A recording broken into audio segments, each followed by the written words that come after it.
Although the Baganda of the Central region still claim the Gomesi as their own, from north to south, east to West Nile, women have made permanent room for it in their wardrobes.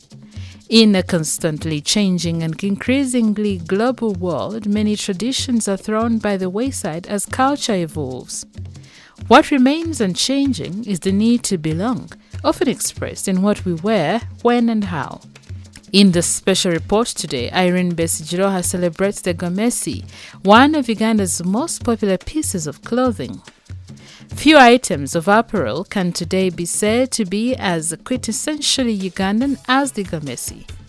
A luxurious display of color and texture, the Gomesi is a work of art, lending elegance and an air of regality to its wearer. Once fully claimed as a Chiganda traditional dress, the Gomesi has morphed into a Ugandan trademark. It is not surprising to see any woman wearing a Gomesi no matter which part of the country she's from. From excited parliamentarians being sworn into office to participants in a cultural wedding ceremony in Gulu and national sports teams representing the country abroad, the Gomesi transcends barriers. It unites women of different shapes and shades. Elaborate and yet elegant, the Gomesi is appropriate for every occasion, happy or sad. It is worn at weddings, graduation ceremonies, anniversaries, as well as funerals. Some women, particularly of the older generation, even wear it as they go about their daily chores. There are certain subtleties attached to the wearing of the Gomesi for different occasions. The Gomesi worn at home, for instance, is made from light materials such as chiffon, silk or satin, which are easy to wash. The sash is short to allow free movement. Ferry Ngabo, a resident of Buloba and who is in her 70s, says, when wearing the Gomesi for a happy occasion, the piece of material that is typically folded over the sash is done neatly, okuteleza in Luganda, leaving the sash exposed at the back. However, when you are going to a funeral, simply wearing the Gomesi at home, you simply pull the fold over the sash at the back without much ceremony. Ngabo says she first wore a Gomesi as a young lady in December 1970. It was for my Kwanjula introduction ceremony. My fiancé gave me the money to buy it, she recalls. For her, starting to wear a Gomesi was some sort of rite of passage separating girl from woman.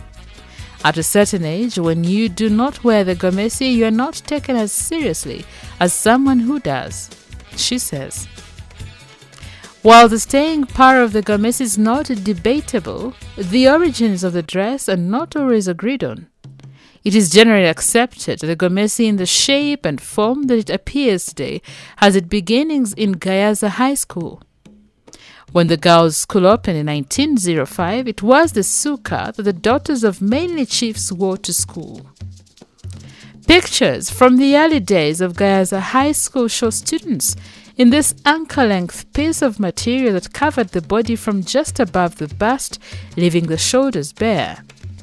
The material was fastened at the waist with another strip of cloth. The attire had evolved from a version of it made from back cloth that had been replaced with the more lasting fabric introduced by the Arabs and missionaries in the mid to late 19th century. A problem soon arose at Gayaza, however, says Felista Mukasa, a retired teacher. The sukas would always loosen around the bust whenever the girls engaged in strenuous activities such as chores, exposing their bosoms to the consternation of the missionaries. The story is told that Miss Alfreda Allen, the first headmistress of Gayaza Junior School, asked a gone tailor to make the school's first school uniform. To the suka, Caetano Milagres Gomez added a yoke and sleeves. This gave birth to what we know today as the Gomesi, named after its creator. Because Gayaza High School was a boarding school, the school uniform soon earned the tag boarding, and the attire made its way into popular culture. But over the years, the Gomesi has experienced different transitions which has seen modifications made to it.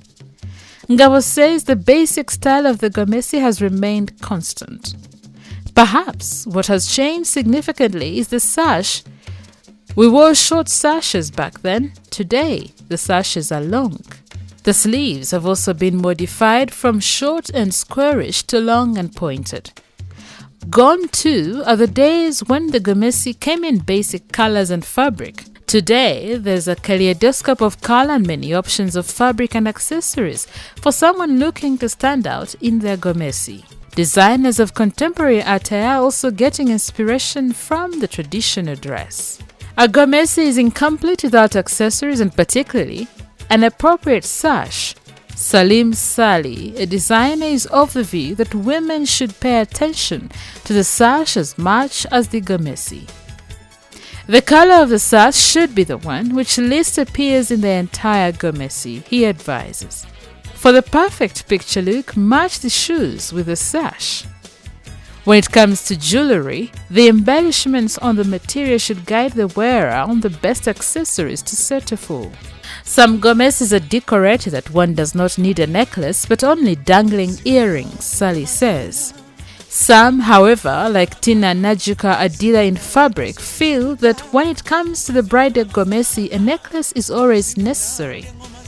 However embellished a Gomesi is, a bride needs to stand out. Ultimately, however, it is all a matter of choice. And with the myriad of options available, the Gomesi can only continue to sparkle. In the next episode, New Vision TV will share current Gomesi trends.